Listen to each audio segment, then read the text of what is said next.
we copy the part about aerofoil.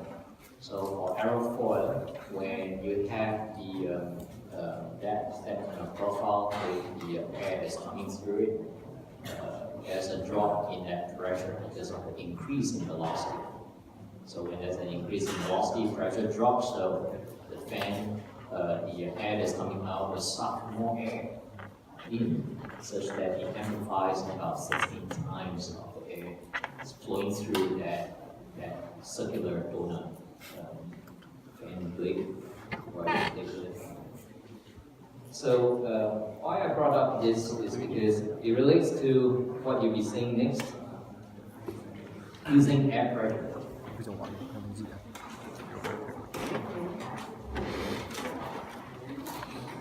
So using air pressure is a case where you have objects as non-metallic. So if you want to sense objects that are non-metallic, this is one way of using pneumatic means.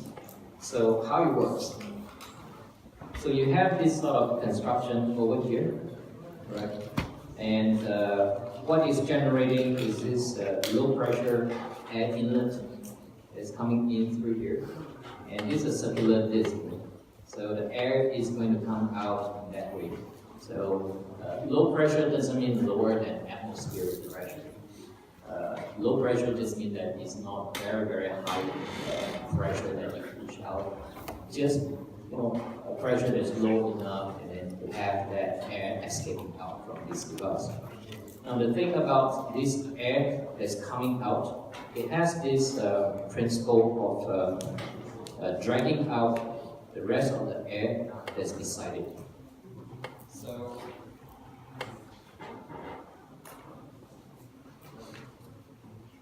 hello. So a good.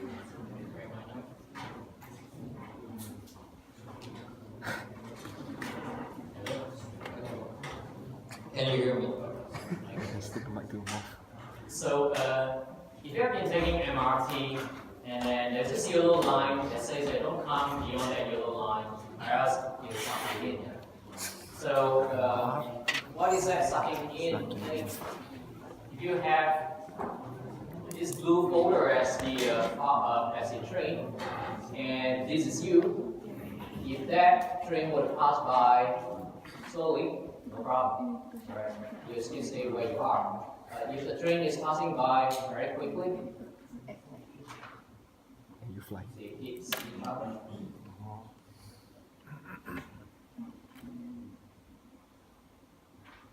Yeah, it's like coming over. It's just one. 他故意要这样，他故意要这样，没有。 It's just one folder here. Imagine if it's a train that's passing by. It's a continuous object, right? And then you're attracted to it. So what it's trying to say is that when there's something fast moving by, it will actually attract the air that's around it because there's a drop in pressure. Whenever there's a drop in pressure, then air around it will be attracted. So that's what this device is trying to do. That it attracts, that it uses this part over here when air is escaping out that way. This column of air will be attracted. Now, this is when there's no object.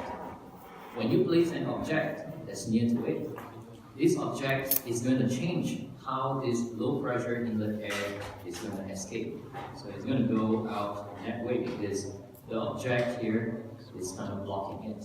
So when you have that thing happening, some of this air is going to go inside now. So you have this rise in the pressure where you can place the sensor over there to sense this increase in the pressure. The closer this object is to the sensor, the higher rise of the pressure you can experience. So in this case, you can see that this object here can be metallic or non-metallic. So there's some advantage in setting this sensor up. But in this case, again, do you think this object can be anything? No. No. What do you think? Can this object be really anything? Yes. It can't be 發個 anything. 地處理過都死咗。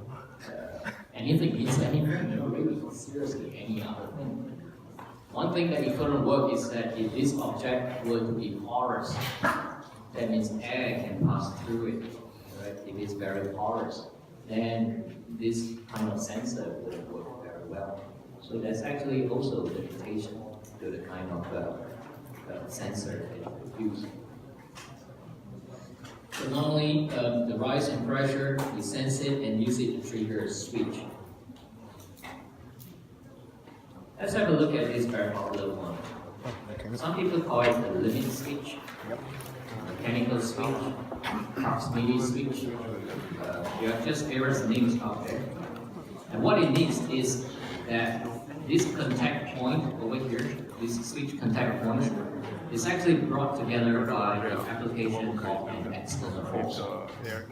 So this external force can be due to an object, and again you can see this object can be soft, can be hard, can be metallic, can be non-metallic, but it cannot be liquid. The liquid, unless it's a jetting into it.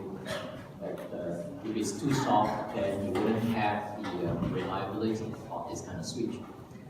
One of the disadvantages of this is that you can't sense things that are a distance away. You must have a physical contact. Without a physical contact, you couldn't energize that switch in order to close this circuit over here.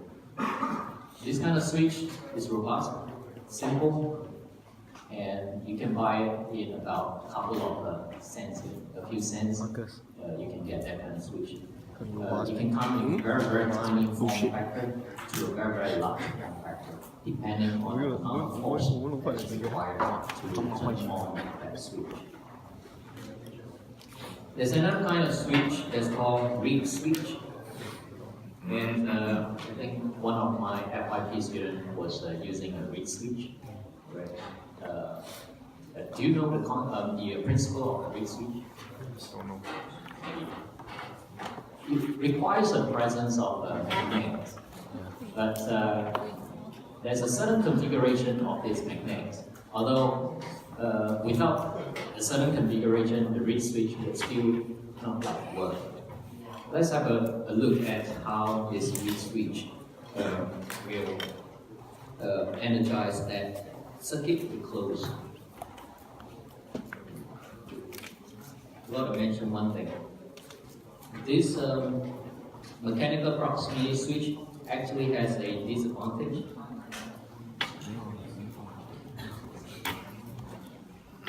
And the disadvantage is that you experience contact bounce. Yes. What contact bounce means is that when you close the switch, you can see that you'll bounce a little bit before you close eventually. In a very, very tiny split second. So if you bring two leads together by mechanical means, when they contact, you do this a little bit of bouncing effect. This is called switch bounce, and it happens in a split second. You actually bounce a little bit. So this kind of switch bouncing is actually bad. And if your electronics doesn't respond to that sort of switch bounce, then it's actually fine. But if you have a contact that you need to sense immediately, then that switch bounce is going to give you a signal of on and off before you finally on. So this sort of signal may be bad for certain applications. Later on, you're going to see another kind of sensor that can avoid this switch bouncing. Switch bounce is important if you want to turn on and off a circuit rapidly. Say, for example, if you want to have a pulse width modulation, where you have on and off signal. At a very, very high frequency of on, off, you can see that if there's switch bounce, it's going to be, you're going to read the signal that is erroneous, that's incorrect. So there's another kind of sensor that you can use if you want to sense something that is switching on and off rapidly. in the range of hundreds of kilohertz on effect. So later on we'll have a look at that. So back to the reed switch. Although in your notes it's written as a magnet over there, in the presence of a magnet, really how it works is to make use of the north and the south pole of the magnet.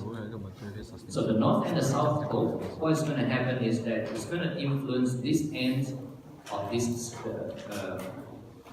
springing strip, and it's also the south pole is going to influence the other end of this springing strip. So the north will create a south over here, the south will create a north over here, and the other end of this springing strip, it has to be ferrous material. This part here will become south, and that part here will become north. So you can see that that switch having a north and south, induced north and south, will attract each other, and you will close that circuit. Most of the time, your magnet that you can see in reed switch comes in the form of a bar. It's not a circular kind of magnet. So that bar is what it is over here. You have a north or south pole at each end. So if you have magnet in that way, then that can energize these two contact springy strips to come together to make that contact, hence creating that switch. If you have this magnet that is powerful enough, and the north and the south is written in that is positioned in that way, then you will still close that because all these springy strips will be attracted to the magnet. Hence, you make the contact. If you use it in that way over a long period of time, you can see that one side of the springy strip is experiencing more amount of stress because it really is designed not to close the circuit in that way, but to close the circuit in this way. Yeah. So your magnetic orientation matters. If you apply the reed switch as a pair together with a magnet, then that magnet would have the north and south pole as the line parallel to the reed switch. So it's also used with the tachometer, where one of the teeth can be a magnet. So you can imagine a very, very huge gear teeth to sense the presence. This is the sensor of that gear. It senses the presence of this magnet, so you can turn on and off that switch, providing you with the signal of the rotational speed. It's something that you can use.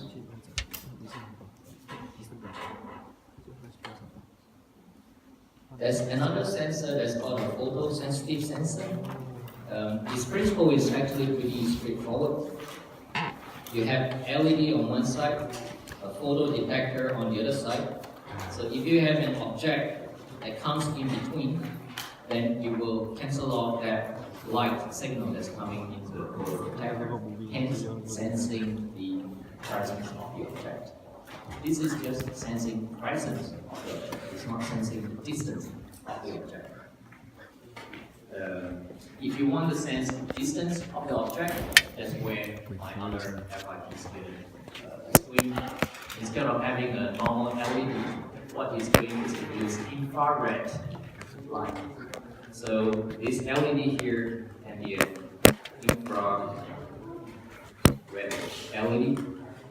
And what he's doing is that he has the infrared LED arranged that way. Thank you, Colin.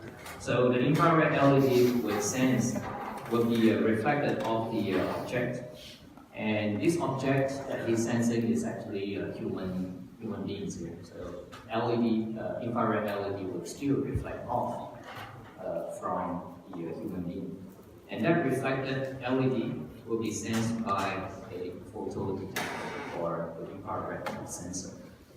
So the stronger that signal, the shorter distance between the object to the sensor. If the object is further away, then that reflected infrared light would that sensing amplitude would decrease. So again, if you look at this object, do you think it will be any object that this sensor could sense?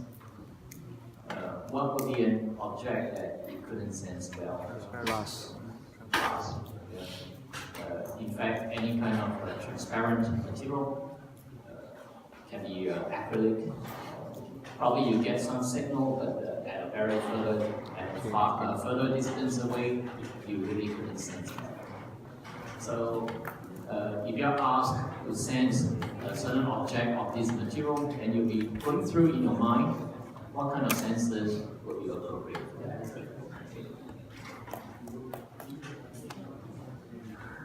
So let's have a look at Hall effect sensor. Now this one will require a little bit of explanation. So what I'll do is zoom in this figure over here. We're going to make use of a left-hand group. We're looking at Lorentz force. Wow. Lorentz force. And we would use left-hand rule for motor or generator, do you remember? Is it left-hand rule for motor or generator?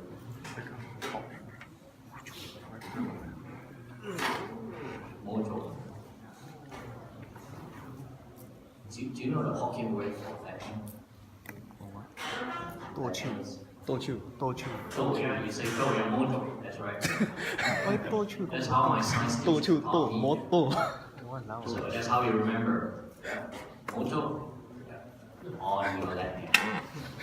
剁。剁鞘加 You use the left hand group over here because why this is also because this setup does not generate current. In fact, we supply current to it. So how it works is Hall effect sensor. You have the magnetic field that's coming down that way, and you pass a current that's through it. So what's going to happen to this plate over here? We call this the Hall plate. What's going to happen to the Hall plate is that you'll find that the electrons will start to move to one side because of your left-hand group. So on your notes, if you pass that this finger, second finger downward, and then the current that's pointing in this direction, you get the force that's going to the left side or right side. Left hand. Make sure you use the left hand. The force that you can see is going to the left hand side. So that's what's going to happen. The electrons will be moving to the left hand side, causing this plate here, this side here to be negative, and the other side there to be positively charged.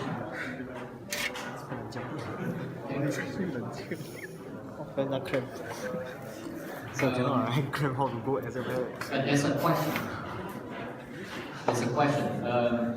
Why isn't it that this 你下面还有对这个 over 卡， here is the current that's going on there? 那个可以 point 卡人，连其他的可以 point，我以前。那个不 Why 是 isn't 9元 that 整个 current 什么？9元整个可以 point 到。 to the left side this way? Instead, 我的 forever it's 喊， coming down. 我 forever in 我说可以。你要看医生，有问题。 Yeah. Actually, 我觉得 when 还 I OK was 啊。如果是 forever 1的话，那就有问题了。 my science teacher told me that one day, because normally we draw your electric circuit with the current sketched in one direction, but in reality, your electrons is flowing the other way. So that's why you have the electrons that's coming in the opposite direction to your current. So that's where the electrons is coming down that way. Did you notice the electrons flowing the opposite direction in your earlier education? where your science teachers spoke about it very passionately. Okay. Yeah, science teacher. So when there is a charge accumulation on this side that's positively charged, you have this electric force from the charge accumulation. So this part over here, you will have the electric force because of this charge, positively charged accumulation. And the other side of it, what you experience because the electrons are going on the other side, and your Lorentz force saying that all these electrons is going to the left hand side. The magnetic force on this negative side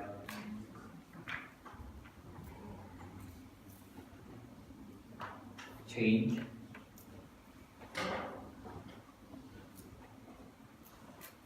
carriers. Magnetic force on negative change carriers. So you have that magnetic force as established over there. So it's when your electric force is equal to this magnetic force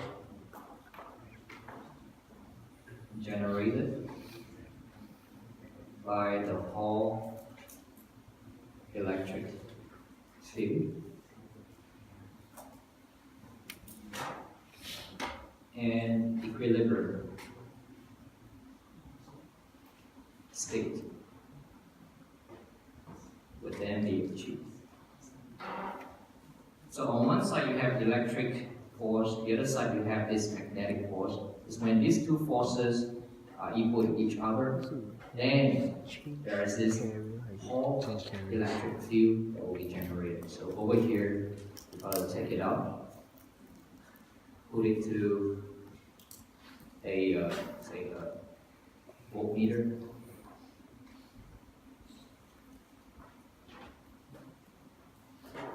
You have this side positive, this side negative. So this volts that's over there is what we call the Hall voltage in terms of volts. So that's how the principle of the Hall effect sensor would work. And I remember I was using this Hall effect sensor to sense certain things. What is that thing that you want to sense? You would use this sort of a Hall effect sensor in order to produce this Hall voltage at a very, very high rate of change. So that high rate of change would be in the region of about 100 kilograms. So if you have that change, then it's actually good to be using this sort of sensor. There's some calculations about this magnitude of the voltage, because the magnitude of the voltage is dependent on a few things.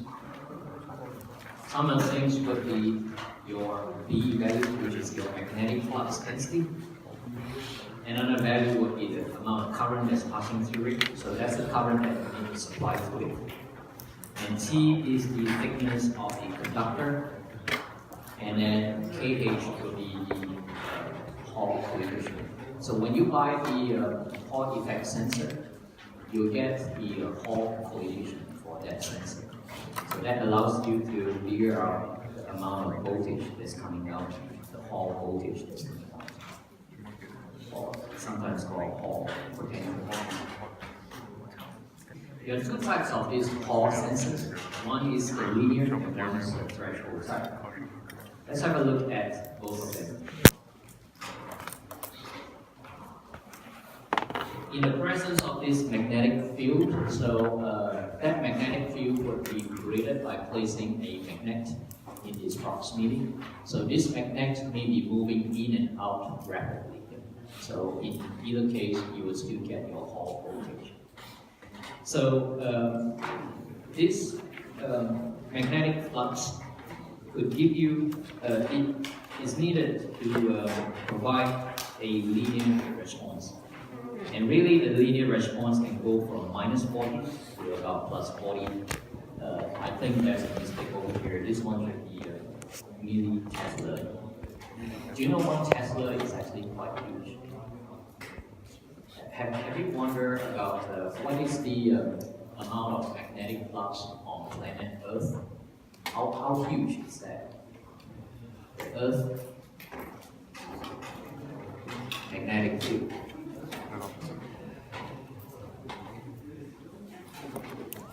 The Earth magnetic field is just about 25 to 65 microtesla.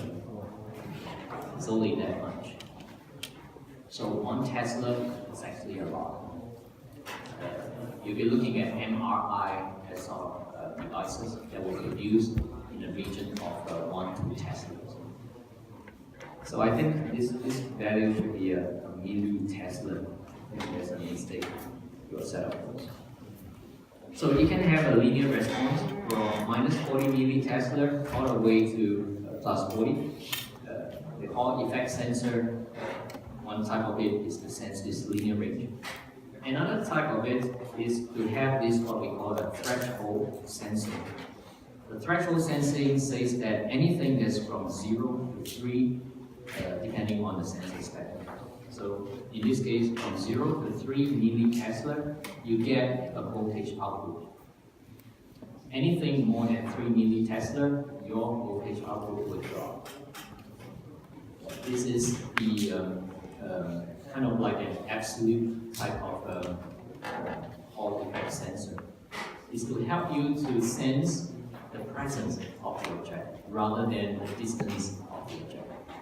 Your linear Hall effect sensor, depending on the distance of the magnetic object, will allow you to know what sort of voltage Hall voltage that you can sense. So that one will change linearly. So hence telling you the distance of the object. For this threshold type, it's only going to sense the presence or the absence. Up to 3 milli-Tesla. Anything that's less than that, you could sense it. Anything that's more than that, you wouldn't sense. It will give you a very, very low voltage. So one good thing about this Hall effect sensor is that it doesn't have much of a switch bounce. So besides being able to sense up to 100 kilohertz change in this magnetic flux, whenever there's a presence of this Hall voltage, this presence of Hall voltage would not have any bounce at all. So it's a good way to use it as a switch. So you can consider that. Hall effect sensor is actually not very expensive. I bought one for about $10. The only thing is that you need to design how your magnet is going to be and have some understanding about the magnetic field of your magnet. Because it's very sensitive to that magnetic flux. We can use this in a very severe condition. For example, I was using it as a project that I was doing in the US. We are doing something about submarines, and actually there are cases where I have to step out of the meeting because it's discussed about something top secret. So I managed to know what is it. That's because it's so plain to me, right? We're using that because of that. So I can share with you a little bit here. Top secret. Oh, you don't want to know? Might be snipers. But it's actually this underwater vehicle. We are trying to maneuver this underwater vehicle without using vanes. So then how do they go about maneuvering it? So the project that I'm doing is creating a surface that can have bumps that comes up. So you can imagine a whole array of bumps. Let's say this one is an underwater vehicle. We'll go that way. So on this surface here, I'll introduce a lot of bumps. And this side it will be flat. So when you have a lot of bumps over here, that means this is going to experience a lot of drag. So when you have a lot of drag over here, how's your crop going to turn? Right or left? My right one. My right leg. So because more drag over here, then you turn it. So I was doing that bounce thing and then trying to sense how much the bump is coming out, how fast, that sort of thing. So that one was an interesting project.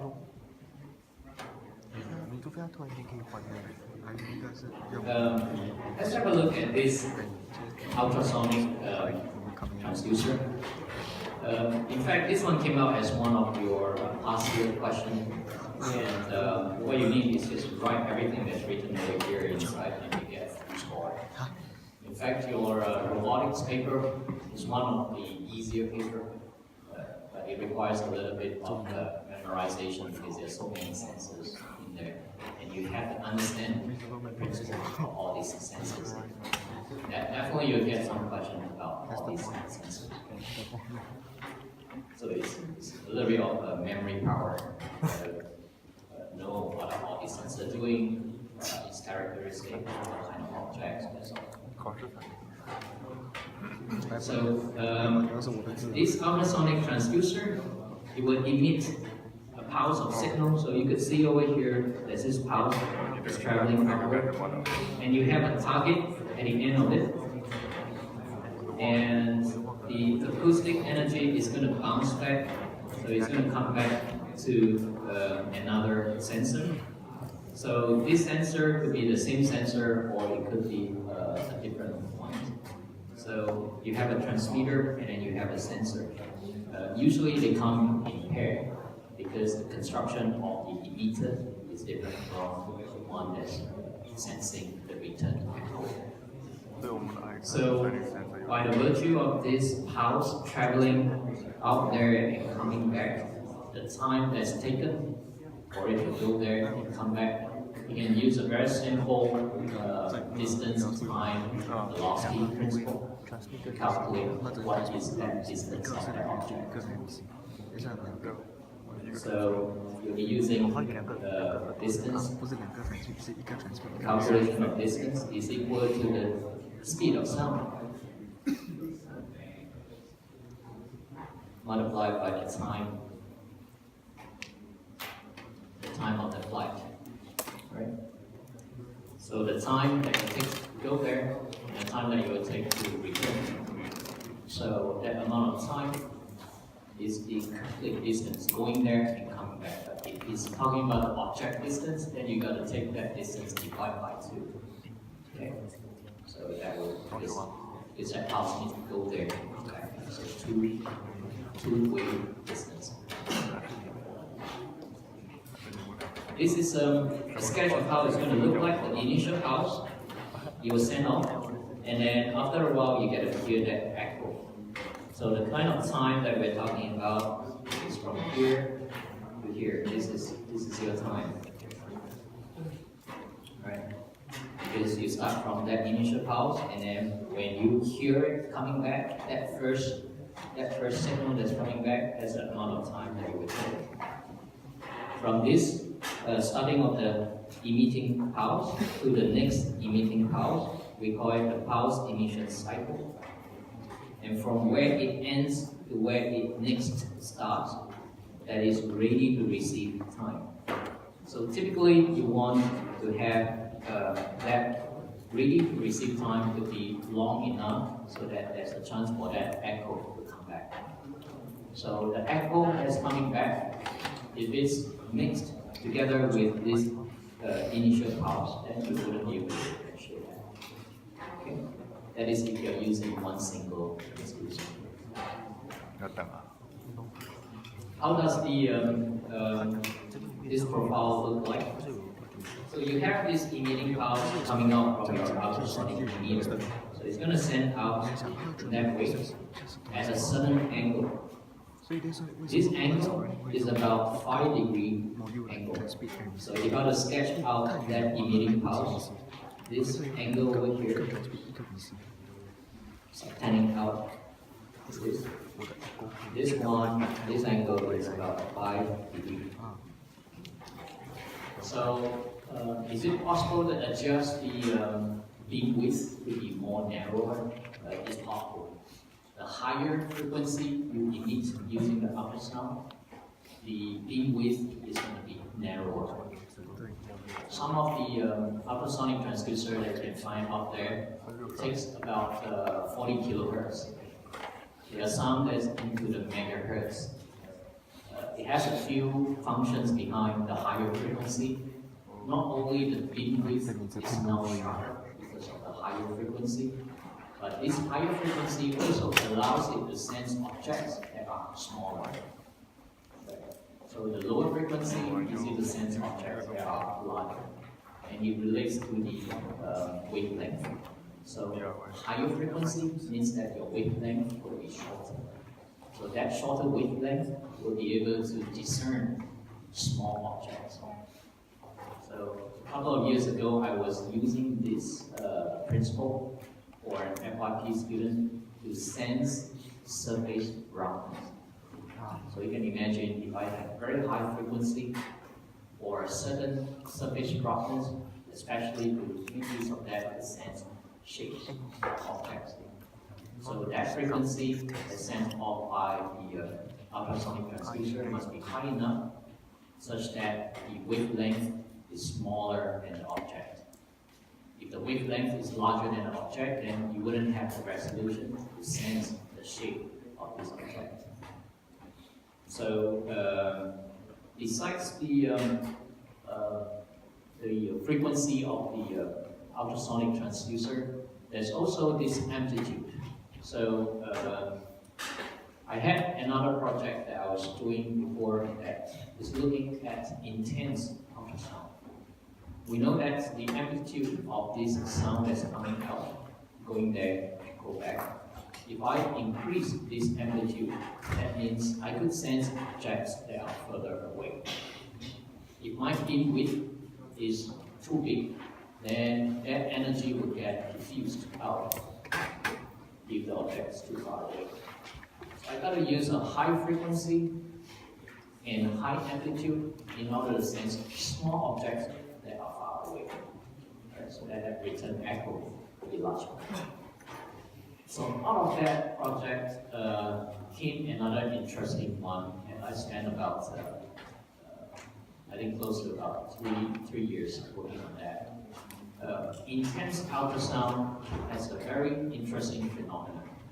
If I were to place this thing underwater, and this ultrasound is producing intense ultrasound at very high frequency, in the region of about 5 megahertz. It's very high frequency, and a lot of energy is placed in there. Underwater, you start to get a phenomenon that's acoustic stream. What is that? Physically, if you look at it, it's just like a jet of water coming out. So this is pretty amusing. In fact, the experiment that I've done is to hold that transducer a little bit under the water surface, pointing it upward, turn it on, and you get a jet of water that's coming out. So this sort of thing is quite revolutionary, because now what I'm doing is to replace conventional underwater propeller with this kind of thrusters. So making use of sound produced jet so that my underwater vehicle will go and you can maneuver it. So that one was quite fun when I was doing that project in So resolution over here is half the wavelength. The range will increase if you were to decrease the frequency. And the beam width will increase as the frequency decreases. One of the disadvantages of using the ultrasonic sensor is that if your environment is noisy, and in fact, I have an article talking about acoustic noise that's around us that's beyond our hearing range. So it happened that in Japan, they have this rats problem. So rats problem in car park. So what I've done is replace this ultrasonic transducer at the entrance of this car park. And it's meant to kind of like produce a frequency that the rest could hear, so the rest wouldn't enter that car. It's devices like this, and devices such as your car rear end sensor, the sense is your bum going to be hitting the car rear is going to hit to the wall. That one is also using ultrasound sensor, ultrasonic sensor. So a lot of devices around us, even like a computer screen, produce high frequencies that's beyond our hearing range. So as a researcher that went about collecting this data of these high frequencies, in order to determine how much are we exposed to this high amplitude, high frequency sounds that we don't even know that they exist. So these are physical sounds, it's just beyond our hearing range. So looking at the safety aspects of that. So this environment that we have these days has a lot of sound that's going on that we couldn't hear. A lot of electromagnetic waves from your cell phone that we don't know is around us because we couldn't hear it, couldn't feel it. But increasingly, more and more devices are producing that frequencies around us. So if your environment starts to get very noisy, especially in the high frequency range, then your ultrasound would be, the echo that you receive will not be that clean and it's harder to read. So that's one of the disadvantages. There's a list of these environmental factors. I'm not going to go through all of them. There's some selected ones. You can read through all of them. Things like sound, the echo sound that's coming back can be affected by temperature. And you can see how much it will affect it per degree Kelvin. It changes the ultrasonic speed by 0.17%. Pressure would also affect it because at the end of the day, acoustics require this air medium in order to transmit the sound. Now, one of the interesting things is this. Have you ever ride a car beside your friend? So each one of you has got a car, and running beside each other, and then you wind down your windows, and it starts to talk across while traveling. If you're doing this at less than 50 kilometers per hour, your friend can hear you. As you pick up the speed, more than 100 kilometers per hour, don't do this at home. More than 100 kilometers per hour, two cars wind out the windows, talk with each other, they will be gone with the wind. Because the wind would carry that acoustic energy that transfers wind as you travel. So in the presence of wind, strong wind, acoustic energy cannot be transmitted in the leading path. It will be guided away because your acoustical energy requires that compression and rarefaction. So dust is also another factor that will affect your acoustic transducer, and it can affect quite significantly, 25 to 33%. Now let's have a look at this last one, and then you can go. Robots. So if you're going to build a robot for your Lego lab, it tends to be that you have the receiver at a fixed position, and you would use a rotating emitter to kind of like rotate it around. And if that beam is directional, you could see that in this case it needs that receiver. And you got to rotate it in such a way that depending on the distance of the object, then your fixed receiver will be able to receive that. So what I've done is to help you to solve these following equations over here. Right? There are quite a few equations over there. So I'll go to the side here and then solve it. You have the fixed receiver and the rotating emitter. The distance between them is what you want to find out. And this emitter will send the signal to an object, and then that one is going to be reflected back. So it's going to travel that way. So this is the perpendicular triangle. So you could see somewhat a triangulation is going on. So this distance to the midpoint, I call it L2. This distance from the midpoint to the rotating emitter, I call it L1. This angle over here, I call it beta. This angle over here, I call it alpha. And the distance from this midpoint all the way to the object, D, that distance is what we are interested in. Because we want to sense, using light, how far the object is going to be. So if I look at this lower triangle over here, I can formulate tangent alpha is equal to D over L1. Right? Tangent opposite over hypotenuse. Opposite over hypotenuse. So I can rewrite it. L1 will be equal to D over tangent alpha. If I look at the upper triangle, tangent beta is equal to D over L2. So I can rewrite that L2 is equal to D over tangent beta. So I'm interested in adding up these two distances, L1 plus L2.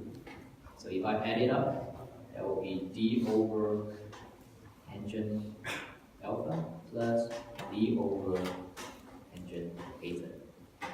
So I can do that, cross multiply, sum it up together. D tangent beta plus D tangent alpha over tangent alpha tangent beta. There's a common factor at the numerator, D. I'm going to take it out. So that's left with this tangent alpha tangent beta. And what I'm going to do next is to express D as the subject because I'm interested in the distance.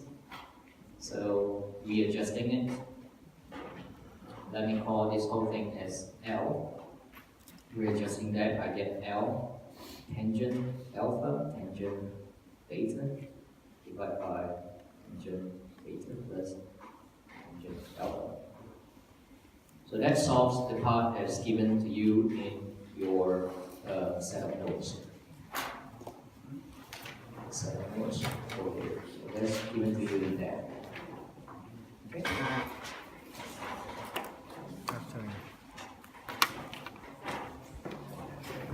Okay, all good. I'll see you on Friday.